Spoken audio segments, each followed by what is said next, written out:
Assalamualaikum warahmatullahi wabarakatuh. Perkenalkan nama saya Fridina Firaizati dengan NIM 22109310006. Pada video ini saya akan membahas terkait dengan metode pengupahan. Upah itu sendiri adalah imbalan atau kompensasi yang diberikan kepada pekerja sebagai balasan atas jasa atau pekerjaan yang mereka lakukan. Nah, untuk menentukan besarnya upah yang harus kita berikan kepada masing-masing pekerja, dapat dilakukan dengan menggunakan metode pengupahan. Metode pengupahan yang akan dibahas pada video kali ini adalah metode klasifikasi dan metode perbandingan faktor.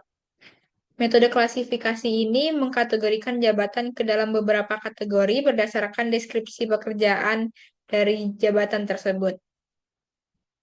Nah, di kasus ini kami mengklasifikasikan jabatan ke dalam tiga kelompok, yaitu top, middle, dan low dengan masing-masing kriterianya. Nah, untuk menentukan jabatan mana yang akan diklasifikasikan sebagai top, middle, dan low, kita bisa lihat dari job description dan job specification-nya. Untuk direktur umum, dia akan termasuk ke dalam kategori top, sementara untuk sekretaris umum itu kategori middle, karena berdasarkan job spesifikasi yang dimiliki, dia minimal adalah S1 dan minimal pengalaman kerjanya adalah 1 tahun. Untuk para manajer itu juga termasuk ke dalam middle.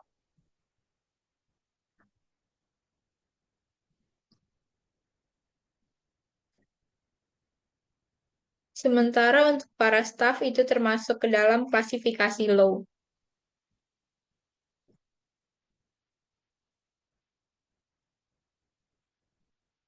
Nah, setelah mengelompokkan masing-masing jabatannya, kita bisa menentukan upah berdasarkan yang telah ditentukan pada sebelumnya, yaitu 10 juta untuk kelompok top dan 7,5 juta untuk kelompok middle, serta 3,5 juta untuk kelompok low.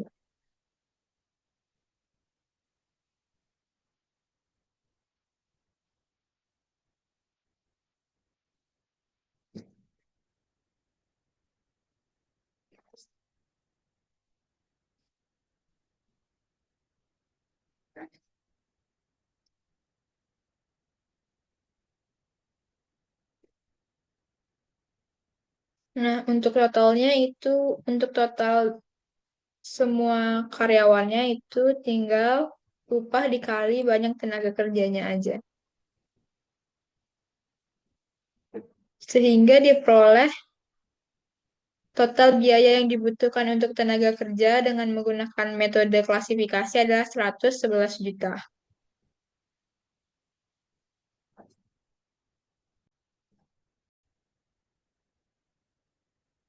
Nah, selanjutnya adalah metode pengupahan dengan metode perbandingan faktor.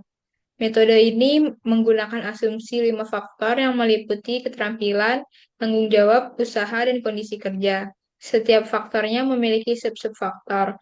Untuk keterampilan, memiliki subfaktor pendidikan, inisiatif, dan pengalaman. Untuk faktor usaha, memiliki subfaktor usaha fisik dan usaha mental. Untuk faktor tanggung jawab, memiliki subfaktor tanggung jawab atas pekerja, uang, peralatan, dan bahan. Faktor kondisi kerja memiliki subfaktor lingkungan kerja dan risiko kerja. Masing-masing faktor ini diberi peringkat 1 sampai 5 beserta dengan nilainya dan kriterianya. Untuk nilai ini diperoleh dari upah minimum dibagi 5, sementara untuk nilai di peringkat 5 itu diperoleh dari upah maksimum dibagi 5, sementara untuk peringkat 2, dan 3, dan 4 ini merupakan hasil adjust dari peringkat 1 ke peringkat 5. Kemudian setelah kita mengetahui kriteria masing-masing faktornya, kita bisa menentukan peringkat untuk setiap jabatan. Untuk direktur utama itu keterampilannya ada di peringkat 1,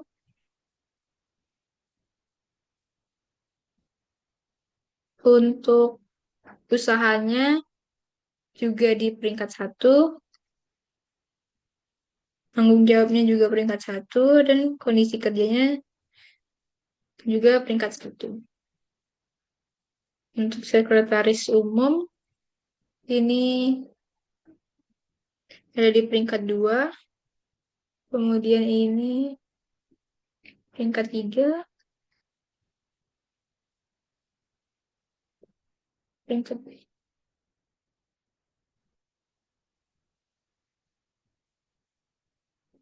untuk manajer produksi, ini di peringkat dua.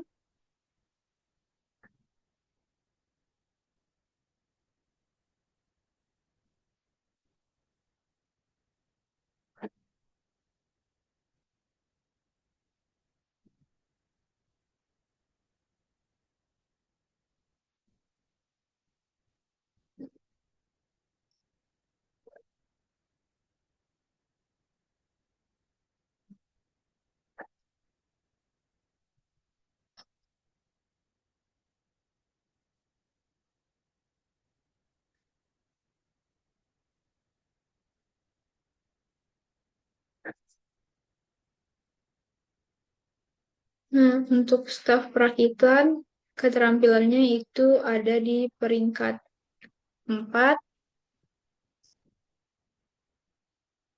usahanya juga ada di peringkat 4, tanggung jawabnya ada di peringkat 3, karena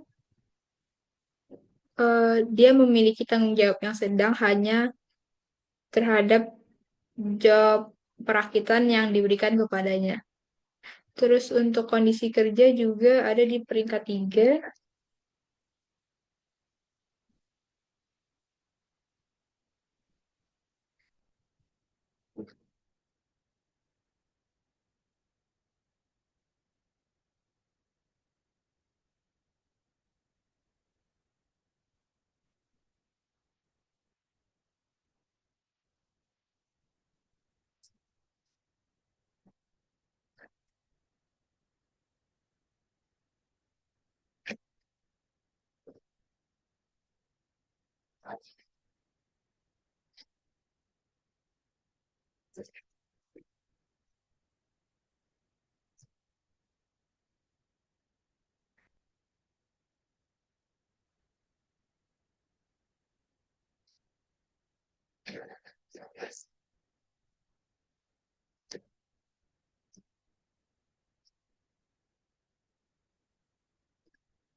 Untuk staf keuangan ini berada untuk keterampilan berada pada tingkat 4, untuk usaha juga berada pada tingkat 4, untuk tanggung jawab berada pada tingkat 3 karena dia memiliki tanggung jawab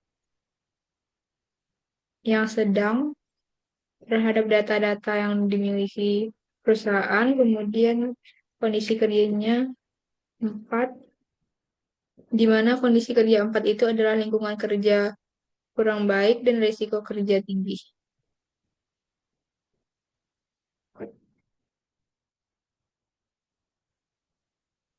Kemudian untuk staf HRD ini 4,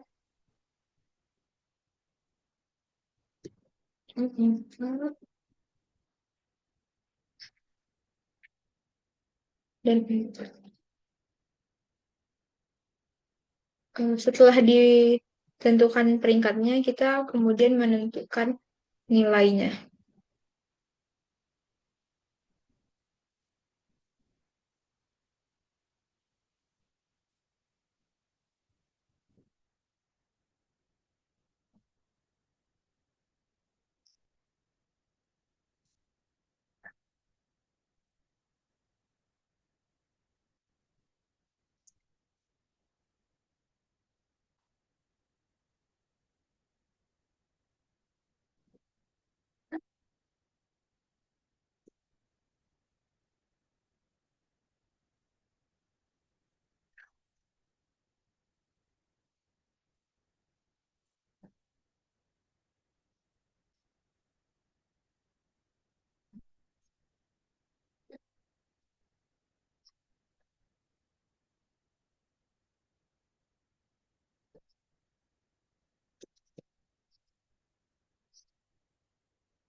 Nah, untuk gajinya ini merupakan jumlah dari masing-masing nilai faktor.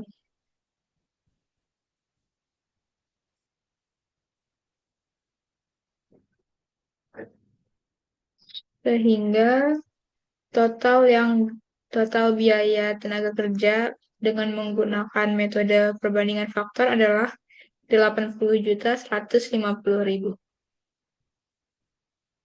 Sekian penjelasan saya terkait metode pengupahan. Saya tutup dengan Assalamualaikum warahmatullahi wabarakatuh.